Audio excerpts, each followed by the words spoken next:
Chapter 1. The Trail of the Meat. Dark spruce forest frowned on either side the frozen waterway. The trees had been stripped by a recent wind of their white covering of frost, and they seemed to lean towards each other, black and ominous in the fading light. A vast silence reigned over the land. The land itself was a desolation, lifeless, without movement, so lone and cold that the spirit of it was not even that of sadness.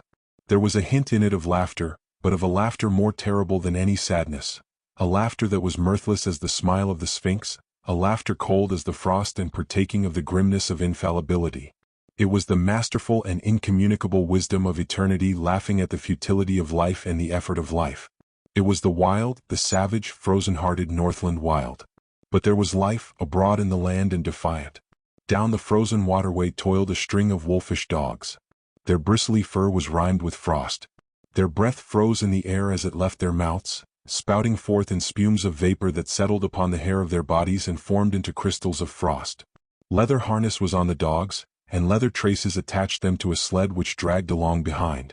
The sled was without runners. It was made of stout birch bark and its full surface rested on the snow. The front end of the sled was turned up, like a scroll, in order to force down and under the bore of soft snow that surged like a wave before it. On the sled, securely lashed, was a long and narrow oblong box. There were other things on the sled, blankets, an axe and a coffee pot and frying pan, but prominent, occupying most of the space, was the long and narrow oblong box.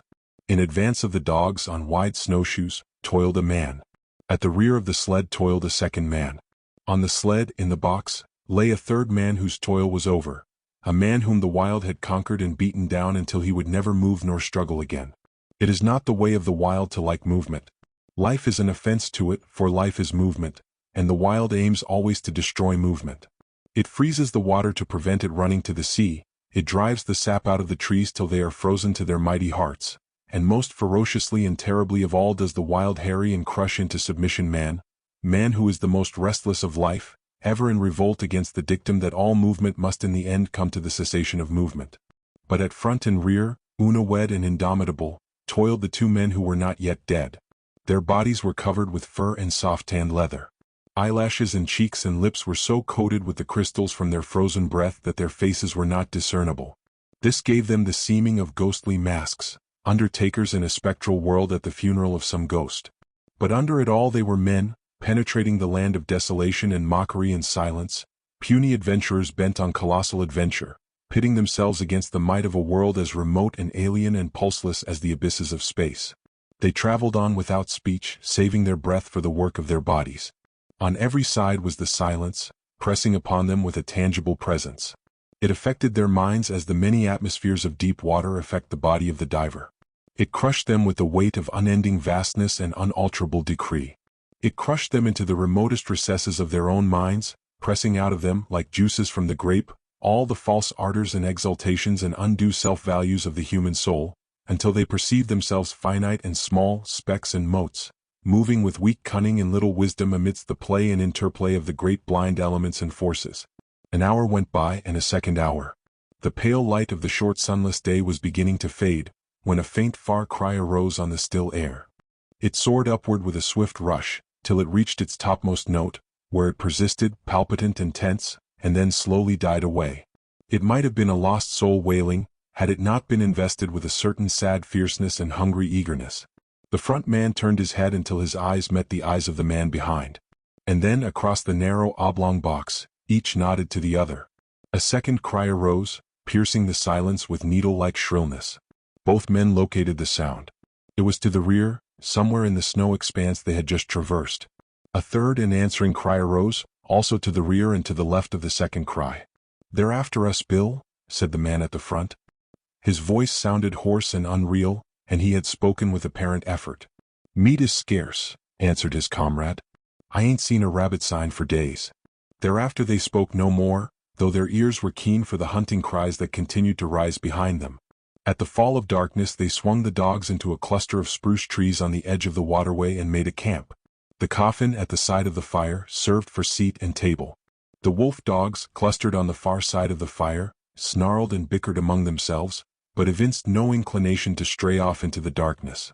"Seems to me, Henry, they're stayin' remarkable close to camp," Bill commented. Henry, squatting over the fire and settling the pot of coffee with a piece of ice, nodded. Nor did he speak till he had taken his seat on the coffin and begun to eat. They know where their hides is safe, he said. They'd sooner eat grub than be grub. They're pretty wise, them dogs. Bill shook his head. Oh, I don't know. His comrade looked at him curiously. First time I ever heard you say anything about their not being wise. Henry, said the other, munching with deliberation the beans he was eating, did you happen to notice the way them dogs kicked up when I was feeding them? They did cut up more'n usual, Henry acknowledged. How many dogs we got, Henry? 6. Well, Henry. Bill stopped for a moment, in order that his words might gain greater significance. As I was saying, Henry, we've got 6 dogs. I took 6 fish out of the bag. I gave 1 fish to each dog and, Henry, I was 1 fish short. You counted wrong. We've got 6 dogs, the other reiterated dispassionately. I took out 6 fish. One ear didn't get no fish. I came back to the bag afterward and got him his fish. We've only got 6 dogs, Henry said. Henry, Bill went on. I won't say they was all dogs, but there was 7 of 'em that got fish. Henry stopped eating to glance across the fire and count the dogs. There's only 6 now, he said. I saw the other one run off across the snow, Bill announced with cool positiveness. I saw 7.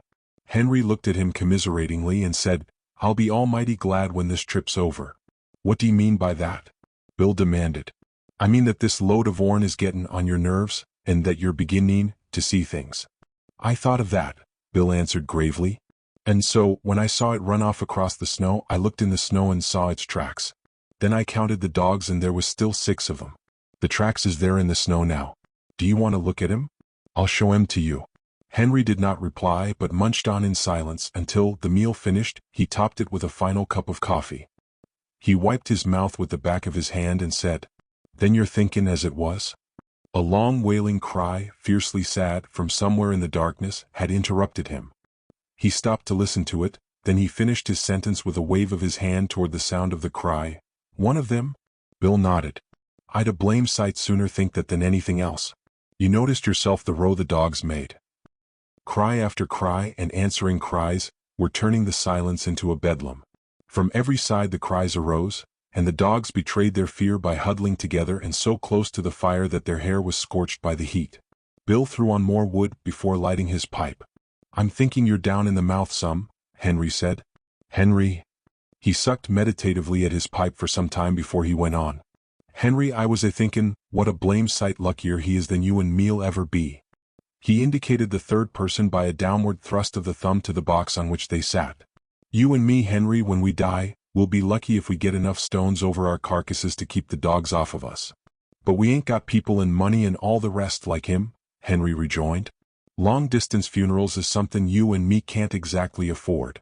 What gets me, Henry, is what a chap like this, that's a lord or something in his own country, and that's never had to bother about grub nor blankets. Why he comes a-button round the godforsaken ends of the earth, that's what I can't exactly see. He might have lived to a ripe old age if he'd stayed at home, Henry agreed. Bill opened his mouth to speak, but changed his mind. Instead, he pointed towards the wall of darkness that pressed about them from every side. There was no suggestion of form in the utter blackness, only could be seen a pair of eyes gleaming like live coals.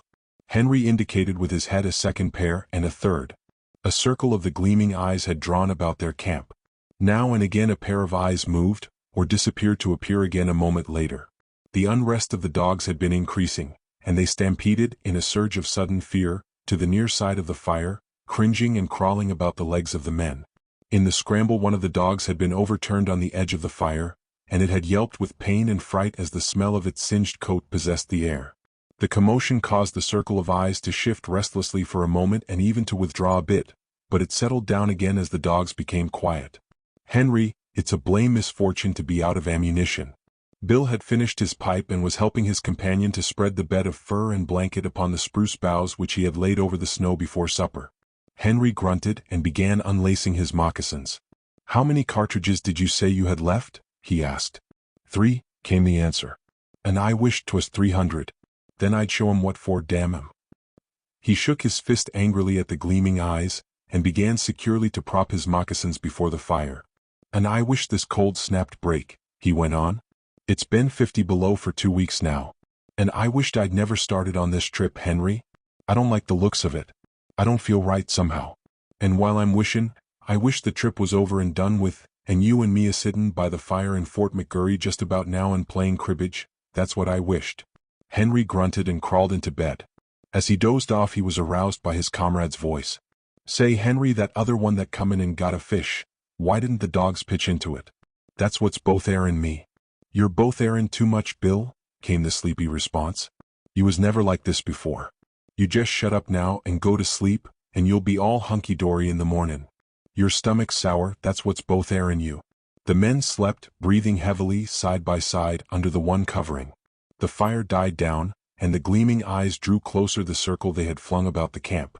The dogs clustered together in fear, now and again snarling menacingly as a pair of eyes drew close. Once their uproar became so loud that Bill woke up. He got out of bed carefully so as not to disturb the sleep of his comrade, and threw more wood on the fire. As it began to flame up, the circle of eyes drew farther back. He glanced casually at the huddling dogs. He rubbed his eyes and looked at them more sharply. Then he crawled back into the blankets. "Henry," he said. "Oh, Henry." Henry groaned as he passed from sleep to waking and demanded, "What's wrong now?" "Nothin'," came the answer. "Only there's 7 of 'em again. I just counted." Henry acknowledged receipt of the information with a grunt that slid into a snore as he drifted back into sleep. In the morning it was Henry who awoke first and routed his companion out of bed. Daylight was yet 3 hours away, though it was already 6 o'clock, and in the darkness Henry went about preparing breakfast, while Bill rolled the blankets and made the sled ready for lashing. "Say, Henry," he asked suddenly, "how many dogs did you say we had?" 6. "Wrong," Bill proclaimed triumphantly. 7 again? Henry queried. "No, 5, one's gone." "The hell?" Henry cried in wrath, leaving the cooking to come and count the dogs. "You're right, Bill," he concluded. "Fatty's gone. And he went like greased lightnin' once he got started. Couldn't be seen him for smoke."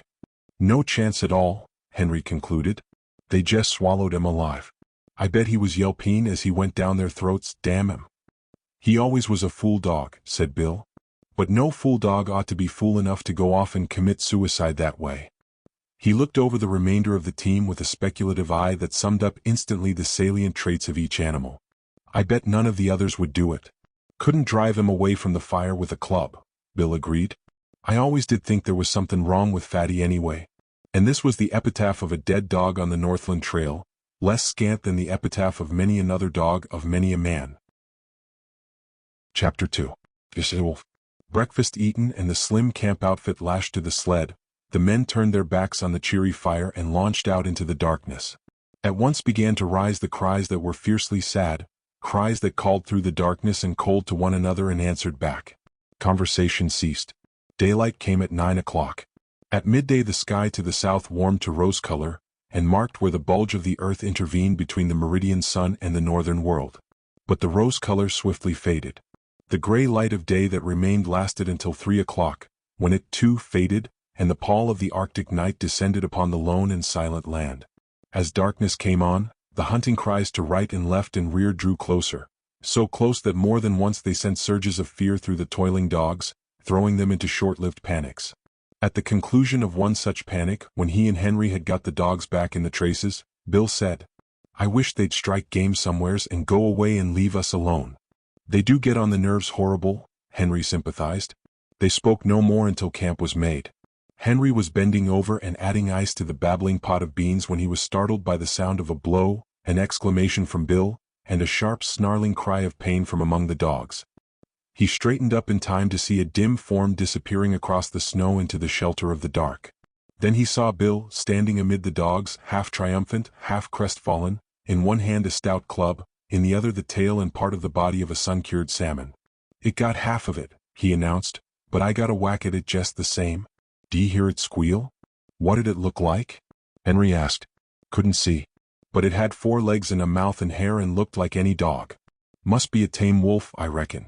It's damn tame whatever it is comin' in here at feedin' time and gettin' its whack of fish."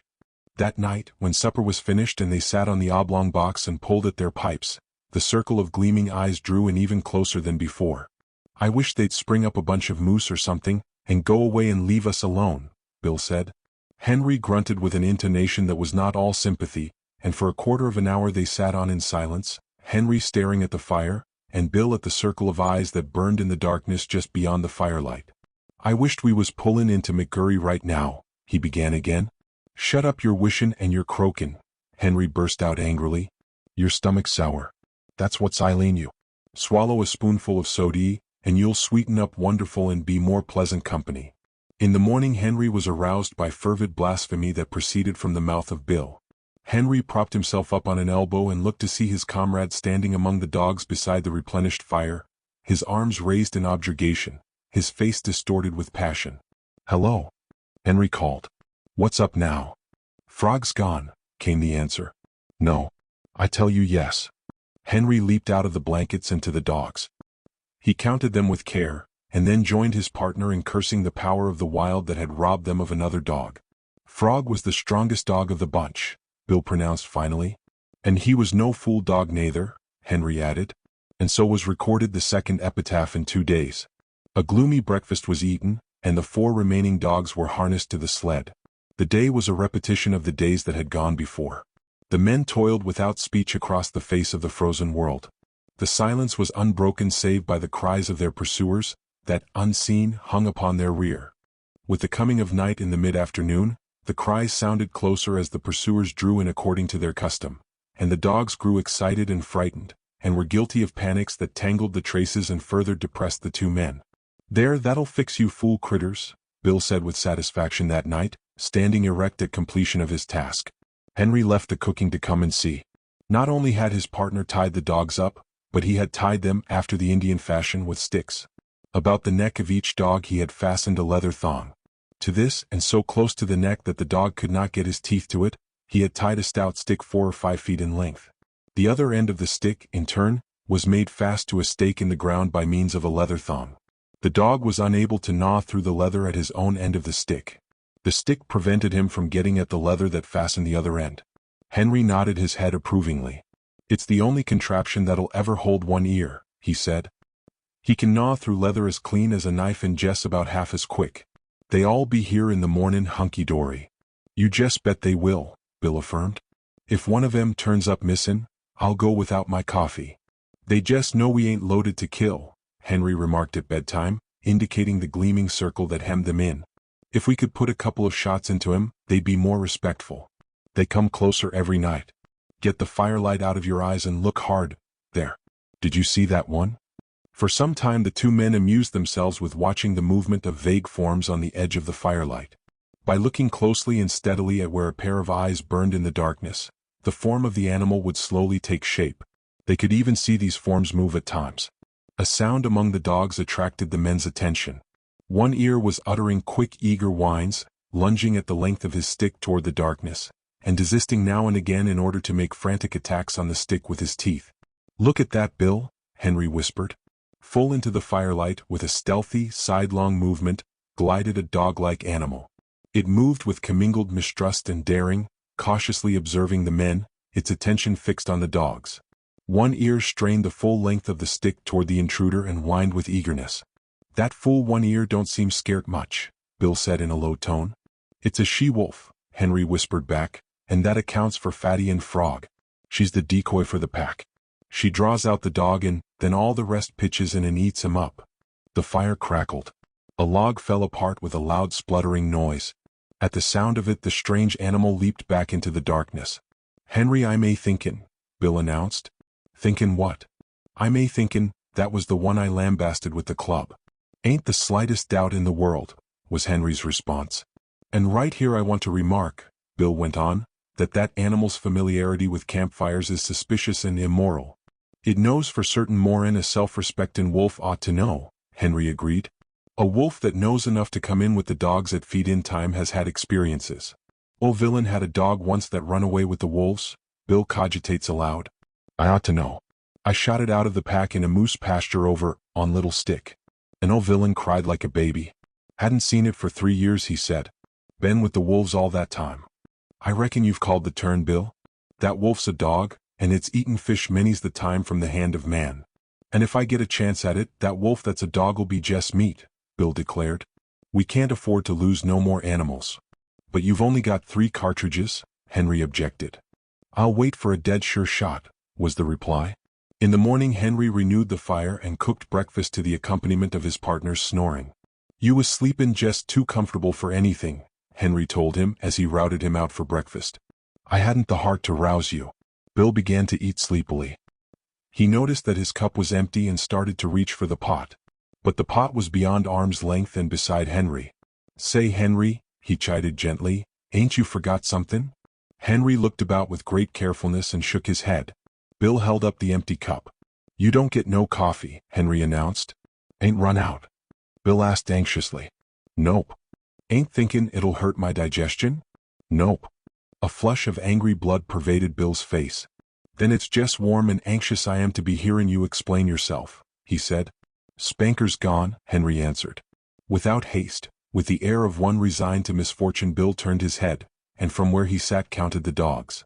"How'd it happen?" he asked apathetically. Henry shrugged his shoulders. "Don't know. Unless one ear gnawed him loose. He couldn't a done it himself, that's sure.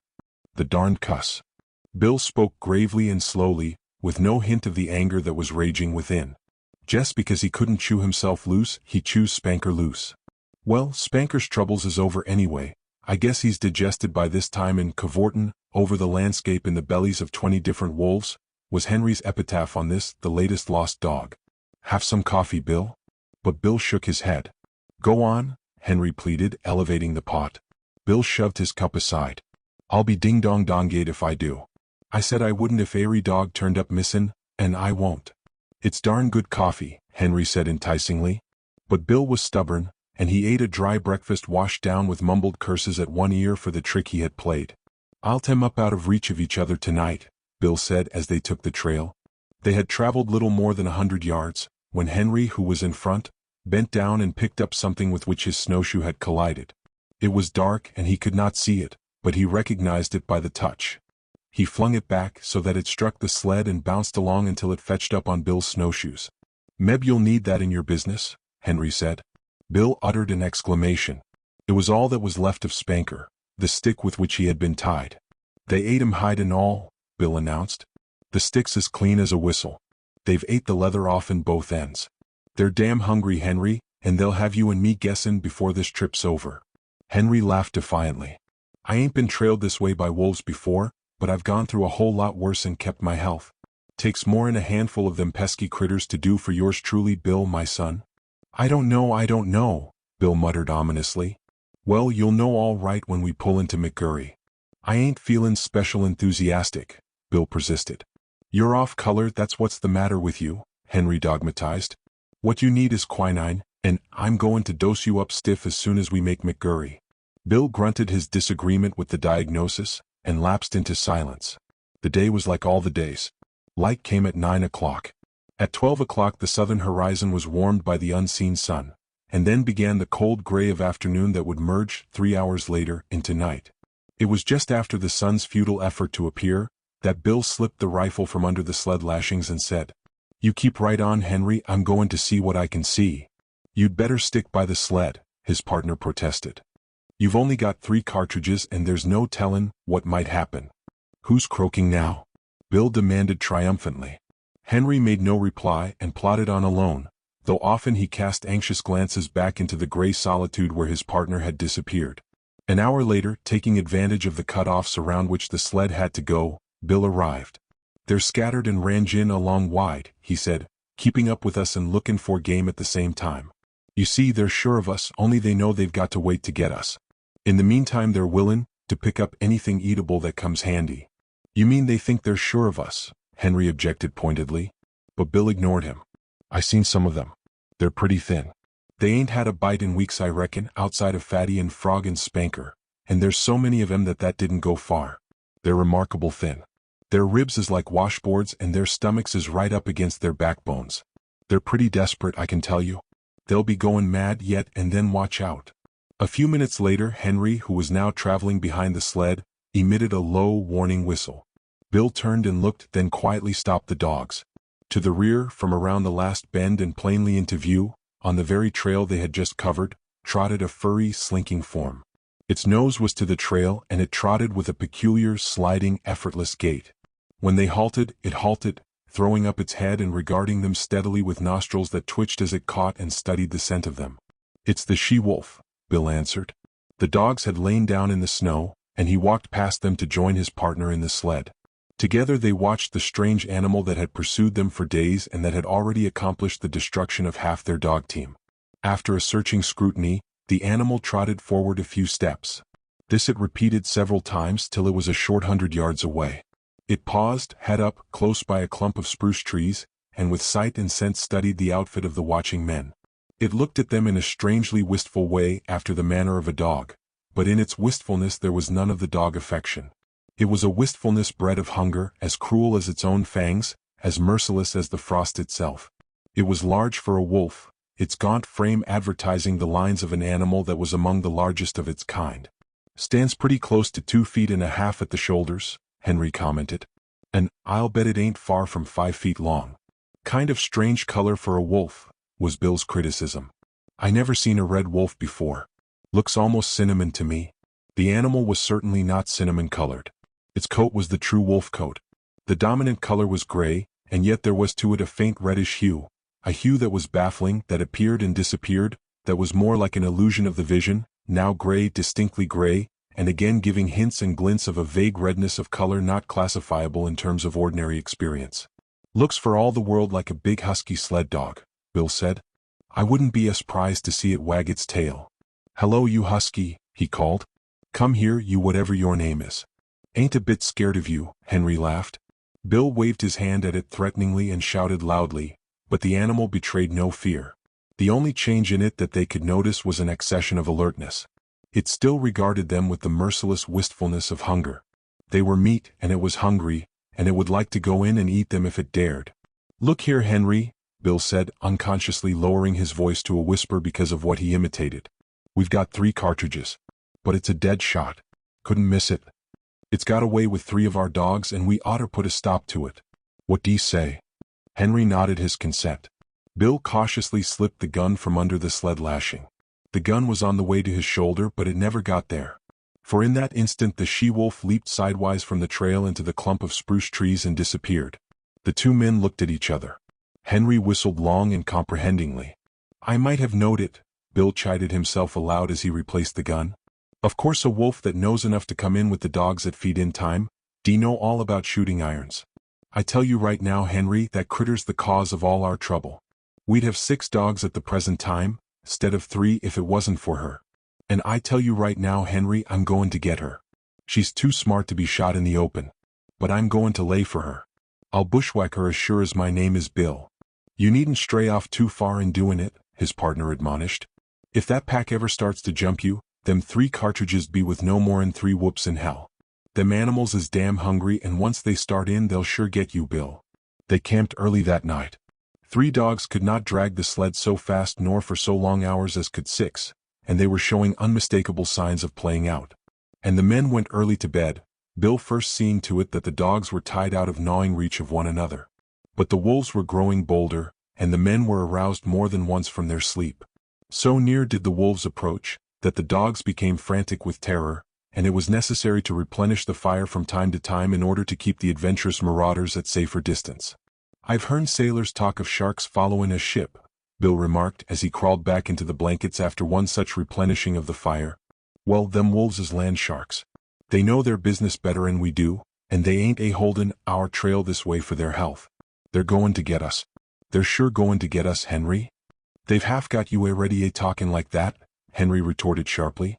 "A man's half licked when he says he is. And you're half eaten from the way you're going on about it." "They've got away with better men than you and me," Bill answered. "Oh, shut up your croaking.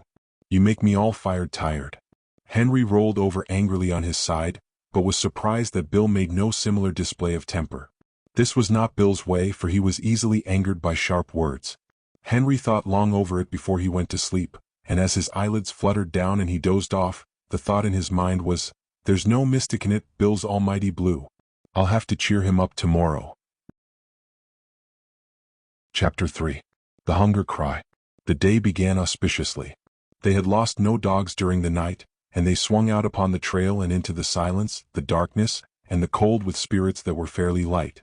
Bill seemed to have forgotten his forebodings of the previous night, and even waxed facetious with the dogs when at midday, they overturned the sled on a bad piece of trail. It was an awkward mix-up. The sled was upside down and jammed between a tree trunk and a huge rock, and they were forced to unharness the dogs in order to straighten out the tangle. The two men were bent over the sled and trying to right it, when Henry observed One Ear sidling away. "Here, you One Ear," he cried, straightening up and turning around on the dog. But One Ear broke into a run across the snow, his traces trailing behind him. And there, out in the snow of their back track, was the she-wolf waiting for him. As he neared her, he became suddenly cautious. He slowed down to an alert and mincing walk and then stopped. He regarded her carefully and dubiously, yet desirefully. She seemed to smile at him, showing her teeth in an ingratiating rather than a menacing way. She moved toward him a few steps, playfully, and then halted. One Ear drew near to her, still alert and cautious, his tail and ears in the air, his head held high. He tried to sniff noses with her, but she retreated playfully and coyly.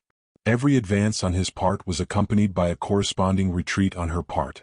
Step by step she was luring him away from the security of his human companionship.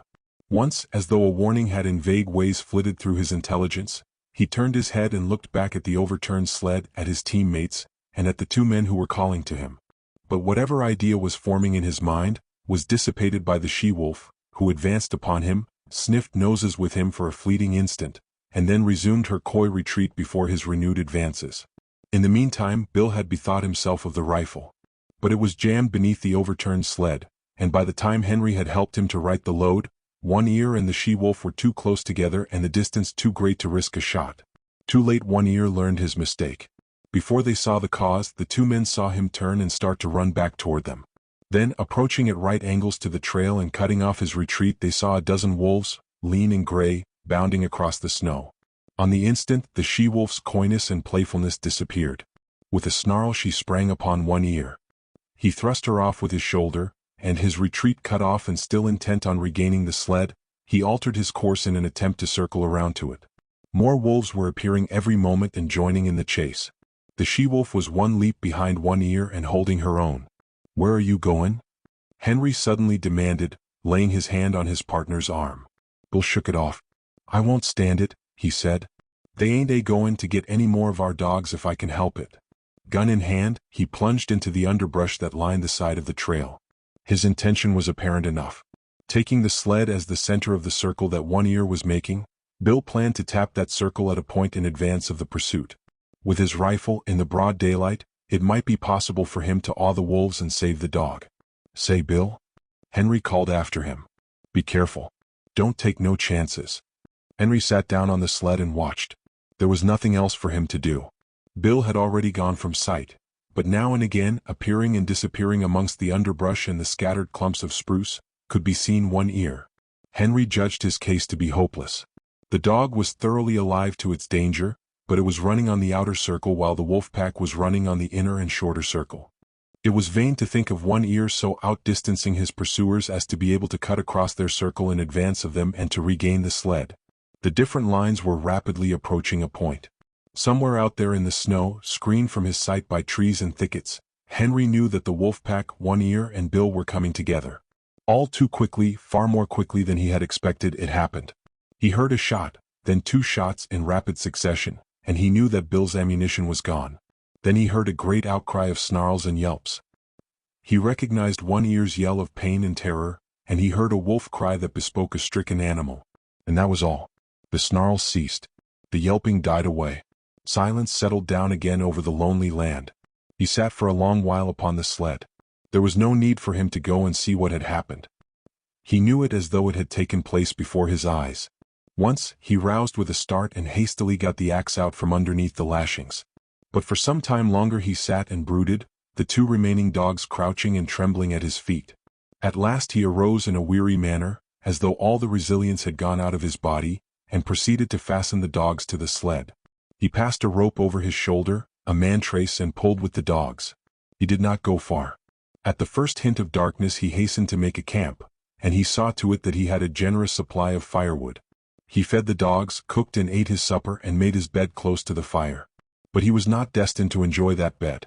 Before his eyes closed the wolves had drawn too near for safety. It no longer required an effort of the vision to see them. They were all about him and the fire, in a narrow circle, and he could see them plainly in the firelight, lying down, sitting up, crawling forward on their bellies, or slinking back and forth. They even slept. Here and there he could see one curled up in the snow like a dog, taking the sleep that was now denied himself. He kept the fire brightly blazing, for he knew that it alone intervened between the flesh of his body and their hungry fangs. His 2 dogs stayed close by him, one on either side, leaning against him for protection, crying and whimpering, and at times snarling desperately when a wolf approached a little closer than usual. At such moments, when his dogs snarled, the whole circle would be agitated, the wolves coming to their feet and pressing tentatively forward, a chorus of snarls and eager yelps rising about him. Then the circle would lie down again, and here and there a wolf would resume its broken nap. But this circle had a continuous tendency to draw in upon him. Bit by bit, an inch at a time, with here a wolf bellying forward, and there a wolf bellying forward, the circle would narrow until the brutes were almost within springing distance. Then he would seize brands from the fire and hurl them into the pack. A hasty drawing back always resulted, accompanied by angry yelps and frightened snarls when a well-aimed brand struck and scorched a too daring animal. Morning found the man haggard and worn, wide-eyed from want of sleep. He cooked breakfast in the darkness, and at 9 o'clock, when with the coming of daylight the wolf pack drew back, he set about the task he had planned through the long hours of the night. Chopping down young saplings, he made them crossbars of a scaffold by lashing them high up to the trunks of standing trees. Using the sled lashing for a heaving rope, and with the aid of the dogs, he hoisted the coffin to the top of the scaffold. "They got Bill, and they may get me, but they'll sure never get you, young man," he said, addressing the dead body in its tree sepulchre. Then he took the trail, the lightened sled bounding along behind the willing dogs, for they too knew that safety lay open in the gaining of Fort McGurry. The wolves were now more open in their pursuit, trotting sedately behind and ranging along on either side, their red tongues lolling out, their lean sides showing the undulating ribs with every movement.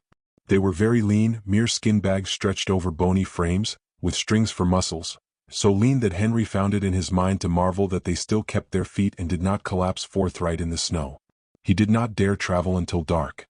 At midday not only did the sun warm the southern horizon, but it even thrust its upper rim, pale and golden, above the skyline. He received it as a sign. The days were growing longer. The sun was returning. But scarcely had the cheer of its light departed, than he went into camp. There were still several hours of gray daylight and somber twilight, and he utilized them in chopping an enormous supply of firewood. With night came horror. Not only were the starving wolves growing bolder, but lack of sleep was telling upon Henry.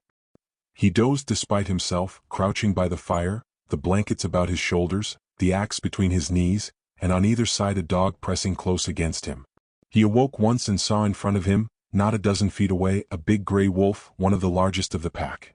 And even as he looked, the brute deliberately stretched himself after the manner of a lazy dog, yawning full in his face and looking upon him with a possessive eye, as if, in truth, he were merely a delayed meal that was soon to be eaten. This certitude was shown by the whole pack. Fully a score he could count, staring hungrily at him or calmly sleeping in the snow. They reminded him of children gathered about a spread table and awaiting permission to begin to eat. And he was the food they were to eat. He wondered how and when the meal would begin. As he piled wood on the fire, he discovered an appreciation of his own body which he had never felt before. He watched his moving muscles and was interested in the cunning mechanism of his fingers. By the light of the fire he crooked his fingers slowly and repeatedly, now one at a time, now all together, spreading them wide or making quick gripping movements. He studied the nail formation and prodded the fingertips, now sharply and again softly, gauging the while the nerve sensations produced. It fascinated him, and he grew suddenly fond of this subtle flesh of his that worked so beautifully and smoothly and delicately. Then he would cast a glance of fear at the wolf circle drawn expectantly about him, and like a blow the realization would strike him that this wonderful body of his, this living flesh, was no more than so much meat, a quest of ravenous animals, to be torn and slashed by their hungry fangs, to be sustenance to them as the moose and the rabbit had often been sustenance to him. He came out of a doze that was half nightmare, to see the red-hued she-wolf before him. She was not more than half a dozen feet away, sitting in the snow and wistfully regarding him. The 2 dogs were whimpering and snarling at his feet, but she took no notice of them. She was looking at the man, and for some time he returned her look. There was nothing threatening about her. She looked at him merely with a great wistfulness, but he knew it to be the wistfulness of an equally great hunger. He was the food, and the sight of him excited in her the gustatory sensations. Her mouth opened, the saliva drooled forth, and she licked her chops with the pleasure of anticipation. A spasm of fear went through him. He reached hastily for a brand to throw at her. But even as he reached, and before his fingers had closed on the missile, she sprang back into safety, and he knew that she was used to having things thrown at her. She had snarled as she sprang away, baring her white fangs to their roots, all her wistfulness vanishing, being replaced by a carnivorous malignity that made him shudder. He glanced at the hand that held the brand, noticing the cunning delicacy of the fingers that gripped it, how they adjusted themselves to all the inequalities of the surface, curling over and under and about the rough wood, and one little finger, too close to the burning portion of the brand, sensitively and automatically writhing back from the hurtful heat to a cooler gripping place, and in the same instant he seemed to see a vision of those same sensitive and delicate fingers being crushed and torn by the white teeth of the she-wolf. Never had he been so fond of this body of his as now when his tenure of it was so precarious. All night, with burning brands, he fought off the hungry pack. When he dozed despite himself, the whimpering and snarling of the dogs aroused him. Morning came, but for the first time the light of day failed to scatter the wolves. The man waited in vain for them to go. They remained in a circle about him and his fire, displaying an arrogance of possession that shook his courage born of the morning light. He made one desperate attempt to pull out on the trail. But the moment he left the protection of the fire, the boldest wolf leaped for him, but leaped short. He saved himself by springing back, the jaws snapping together a scant 6 inches from his thigh. The rest of the pack was now up and surging upon him, and a throwing of firebrands right and left was necessary to drive them back to a respectful distance. Even in the daylight he did not dare leave the fire to chop fresh wood. 20 feet away towered a huge dead spruce. He spent half the day extending his campfire to the tree, at any moment a half-dozen burning faggots ready at hand to fling at his enemies. Once at the tree, he studied the surrounding forest in order to fell the tree in the direction of the most firewood. The night was a repetition of the night before, save that the need for sleep was becoming overpowering. The snarling of his dogs was losing its efficacy. Besides, they were snarling all the time, and his benumbed and drowsy senses no longer took note of changing pitch and intensity. He awoke with a start. The she-wolf was less than a yard from him. Mechanically, at short range, without letting go of it, he thrust a brand full into her open and snarling mouth. She sprang away, yelling with pain, and while he took delight in the smell of burning flesh and hair, he watched her shaking her head and growling wrathfully a score of feet away. But this time, before he dozed again, he tied a burning pine knot to his right hand. His eyes were closed but few minutes when the burn of the flame on his flesh awakened him. For several hours he adhered to this program. Every time he was thus awakened he drove back the wolves with flying brands, replenished the fire, and rearranged the pine knot on his hand. All worked well, but there came a time when he fastened the pine knot insecurely. As his eyes closed it fell away from his hand. He dreamed. It seemed to him that he was in Fort McGurry. It was warm and comfortable and he was playing cribbage with the factor. Also, it seemed to him that the fort was besieged by wolves. They were howling at the very gates, and sometimes he and the factor paused from the game to listen and laugh at the futile efforts of the wolves to get in. And then, so strange was the dream, there was a crash. The door was burst open. He could see the wolves flooding into the big living room of the fort. They were leaping straight for him and the factor. With the bursting open of the door, the noise of their howling had increased tremendously. This howling now bothered him. His dream was merging into something else, he knew not what, but through it all, following him, persisted the howling. And then he awoke to find the howling real. There was a great snarling and yelping. The wolves were rushing him. They were all about him and upon him. The teeth of one had closed upon his arm.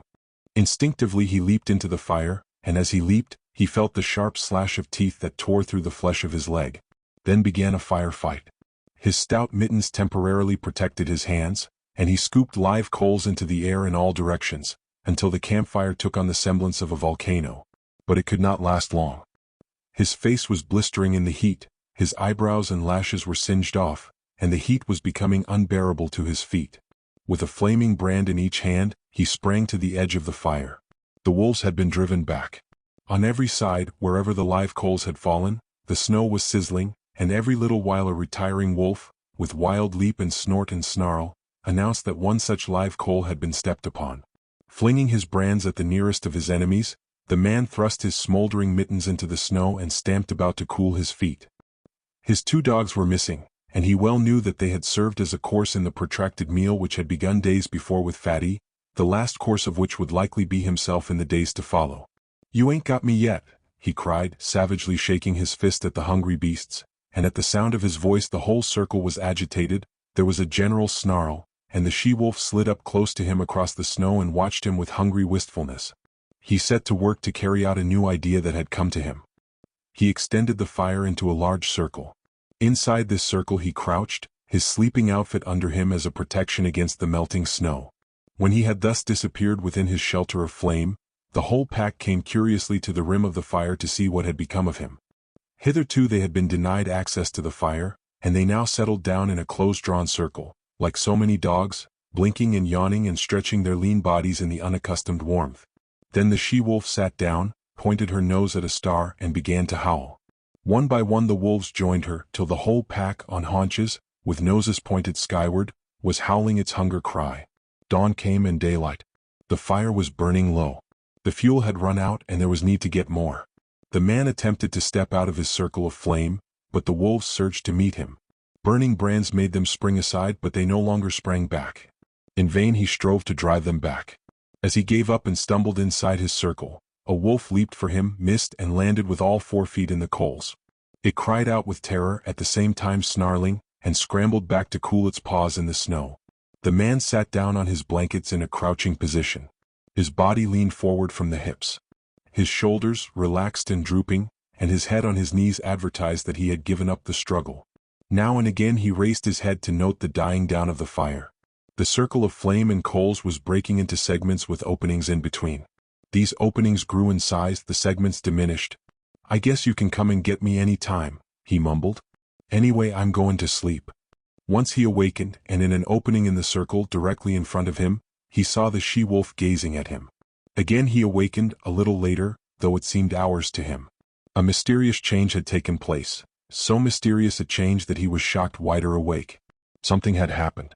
He could not understand at first. Then he discovered it. The wolves were gone. Remained only the trampled snow to show how closely they had pressed him. Sleep was welling up and gripping him again. His head was sinking down upon his knees, when he roused with a sudden start. There were cries of men and churn of sleds, the creaking of harnesses, and the eager whimpering of straining dogs.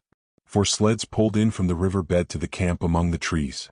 6 men were about the man who crouched in the center of the dying fire. They were shaking and prodding him into consciousness. He looked at them like a drunken man and maundered in strange, sleepy speech. "Red she-wolf. Come in with the dogs at feed-in time." First she ate the dog food. Then she ate the dogs. And after that she ate Bill. "Where's Lord Alfred?" one of the men bellowed in his ear, shaking him roughly. He shook his head slowly. "No, she didn't eat him. He's roostin' in a tree at the last camp." "Dead?" the man shouted. "And in a box," Henry answered. He jerked his shoulder petulantly away from the grip of his questioner. "Say, you lemme alone. I'm jest plump tuckered out. Goo night, everybody." His eyes fluttered and went shut. His chin fell forward on his chest. And even as they eased him down upon the blankets his snores were rising on the frosty air. But there was another sound. Far and faint it was in the remote distance, the cry of the hungry wolf pack as it took the trail of other meat than the man it had just missed.